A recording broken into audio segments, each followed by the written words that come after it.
what would you do if you see your players arguing with the fans? Yeah, my advice, I've seen lots over 20 years, we're not going through a good period of time. Look, things get emotional when you're losing football games and things aren't going well on the pitch. Fans react to that, and they're entitled to because they pay their money, so they're going to express displeasure, particularly when they're watching, not winning a lot of games. My advice to the players would always be, yes, clap the fans. It's very important to be humble and show appreciation for your fans, but don't get too close. If things aren't going well, stay out of that fire. You don't need any of that, and I certainly don't want to see my players, after losing a game, whatever, going in amongst the fans. I appreciate what some of those fans might have said. It might have got personal to some of those players.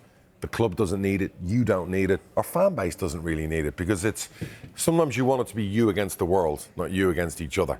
And when you see things like that, it's never a good visual, particularly for a new manager who's already under pressure. So my advice to his players, to my players, would be, do your talking on the pitch, less talking off the pitch. We've had an incredible reaction from Tottenham fans this morning. Let's speak to one right now in Chris Cowling. Right, Chris, good morning. It's not the first time the relationship between fans and players has kind of blown up, even this season. Who's to blame?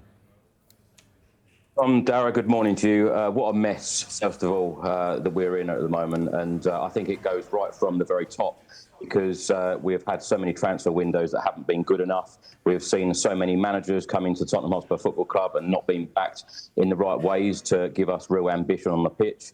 And what I would say is, if the club feel, or the owners feel, that they can't take the club any further, then they need to sell, so somebody else can take this club to the next level. Because winning the Europa League in May was meant to be the springboard of more success, on a consistent basis, of us fighting on all fronts. And that is a phrase that Daniel Levy even used before the season started, that we wanted to be fighting on all fronts. But at the moment, the manager is being booed in the last couple of games. And let me make it perfectly clear, last night, the players weren't booed, as they have been in previous games. It was solely on Thomas Frank. I feel like a lot of Spurs fans have now given up on Thomas Frank. There's becoming more and more seats empty. It was ugly scenes again last night against Bournemouth in that defeat. And as you mentioned, Van der Ven and Pedro Porro at the end confronting fans. João Palhinha came over to the away fans, but he was trying to calm things down. But you don't want to be seeing this. And it's sad times at the moment. And we're sitting in 14th place in the Premier League. You could say Ange Postecoglou is a very mixed season, winning the Europa League last year and finishing 17th with 22 league defeats. We're in a better position now under Thomas Frank after 21 games. We're 6 points away from 17th, where we finished last season. So there's a lot of discontent right now. Yeah, well, look at these. I know a lot of this footage we're showing is actually from you, isn't it, Chris? I know that you were filming this. So yeah. You've said you're not happy with the board. You've said you're not happy with the manager. You said the booing wasn't to do with the players. I mean, these pictures aren't great on the players as well. But the owners aren't changing. Sure. Right? They're not changing. So right now, what does changing Thomas Frank do? Because if you don't trust the owners... And who instead of Thomas Frank? Who's coming in? Do you trust whoever's going to be then to get the right man in? These are very good questions, but when you look at this January transfer window, for example, whatever manager is at the football club, we need decent quality players in to drive us up that league table and show ambition. Now, we're 8 days into the January transfer window. We haven't done any business yet. Now, when you look at our squad, yes, we've had Maddison, Kulusevski, and Solanke out injured all season. And now... Budas, we don't know how long he's going to be out for. Bergvall went down the tunnel, injured yesterday, same as Bentancur. We're actually weaker now, 8 days into the January transfer window, than when we started. So the club need to have a real plan, and the club need to show ambition, as I've said. But the whole Thomas Frank thing, we've gone through so many different managers. And do we go through another one? I feel like the fan base has given up on him. When a manager and the set of players are booed so often in a manager's first season, can this go on like this? Because that is the question I keep asking myself. It can't go on like this. It cannot keep going on like this game by game. The manager booed, the players getting frustrated, Thomas Frank holding up an Arsenal Cup. All these things, honestly, I hate two terms, Dr. Tottenham and Spursy. And that's exactly what happened last night, because, Bournemouth hadn't won a game in Premier League since October. And, there we are. Spurs were there for the taking, and it's another defeat under Thomas Frank. So let me ask you the question. Because so many issues, so many problems, no solutions. Because I'm one of those people, when people bring me lots of problems, I always say, that's great, and then give me the solutions. So who are you signing? Who should you be signing in January? Who should your next manager be? You know, and who should the next owners be? Darragh, this is not just about a January transfer window. This has been going on for many, many years. You could go back to Pochettino days of him saying, look, you've got this wonderful stadium. Everyone talks about a wonderful stadium and the training facilities.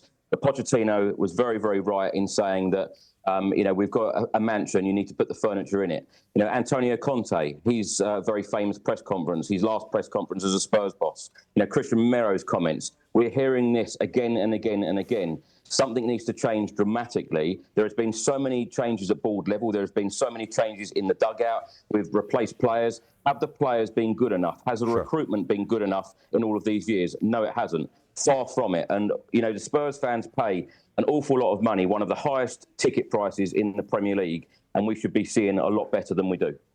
You brought up that coffee cup, all right? Things, we know they're not going well for Thomas Frank at the moment. Then this picture emerged before the game. He was walking around with a coffee cup that had an Arsenal badge on it. First of all, let's hear what Thomas Frank had to say about it. Definitely not notice it. I think it's fair to say that we're not winning every single football match, so it'll be absolutely completely stupid of me to take a cup with Arsenal. So anyone thinking I've done that, or the staff has done it, you know, they've been in the changing room or the game before us. It's normal, take a cup, give me an espresso, do that out before every game. So I think actually it's a little bit sad in football that I need to be asked a question about that.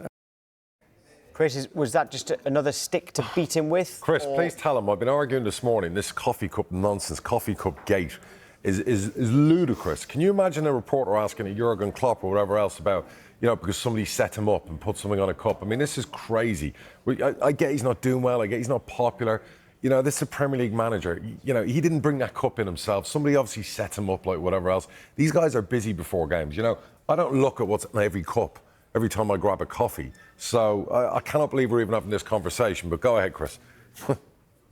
Well, you know, what a situation we're talking about, exactly about a cup. But I feel like Thomas Frank should have checked what cup he was drinking out of. And the thing is, Darragh, any Spurs fan at the moment are looking for any little thing to have a dig at Thomas Frank. You know, the football hasn't been great. The football has been boring. We've been losing football matches. Have we improved since last season? And as I said, any little thing at the moment is being aimed at the manager. And, you know, he's got his press conference today, and I've no doubt that he'll be asked about it again.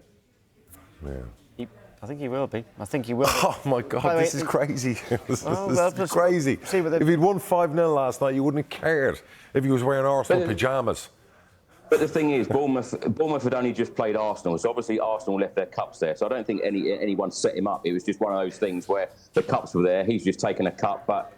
Somebody's lost their job today. Somebody's lost their job in the back room. Whoever's the gopher to get coffees, they're gone. Don't know, Darragh. You might not check your cup, but I'd certainly check mine. Do me a favour, Chris. There is no way you're checking. You check your coffee cups every time you could have Darragh's the biggest D-head in the world written on a cup. I wouldn't be checking my cup every time I get a coffee. Come on. This is crazy. This is ludicrous. I've never had a coffee in my life, but I've drank out of a cup, and I will always look at the cup. Yeah, I'm not. I will always look at the cup. Sorry, I'm not having this. It's the end of the conversation. By the way, I do believe people are actually checking what's written on their cups. I do believe Thomas Frank, by the way. I do believe Thomas Frank. I'm just saying, I'm backing Chris up by saying I would look at it. By the way, we've got loads of Tottenham fans giving us their views, not just on the coffee cup, on other things. Matt has sent us a voice note.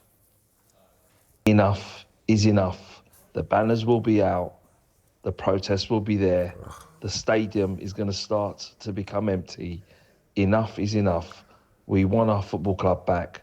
The only way is to get these owners out, to get our football club back. Protests, Chris? I mean, would you back that? Surely not. We've seen a lot of protests over recent years under Daniel Levy, and of course we have been told by Vinay Venkatesam, the CEO, that the Lewis family want to show ambition in transfer windows. We want to be a successful club. We want to be fighting on all fronts. The only way to show this and to prove this is to deliver in transfer windows. And And I think the place is becoming toxic because every single home game at the moment, we're hearing boos, either for the players or the managers. And what I'd say is that nobody at the moment is enjoying this. The fans are certainly not enjoying it. The players aren't enjoying it. Thomas Frank isn't enjoying it. Nobody's enjoying life at Spurs right now, and things need to dramatically change. Whether they go and change the manager to bring in somebody else to give us that freshness and try and make this season a success. Because, like I said, we're 6 points above 17th where we finished last season, but we're also 6 points away from 5th. So somehow we could turn this season into a successful one. But it's what we do now. It's whether the board make a change with Thomas Frank. I feel like there is, like I said, it is a collective mess. Some of these players aren't good enough. Some of the players need replacing. We need better players in transfer windows. Thomas Frank needs to do better. The board need to do better. And the fans are frustrated.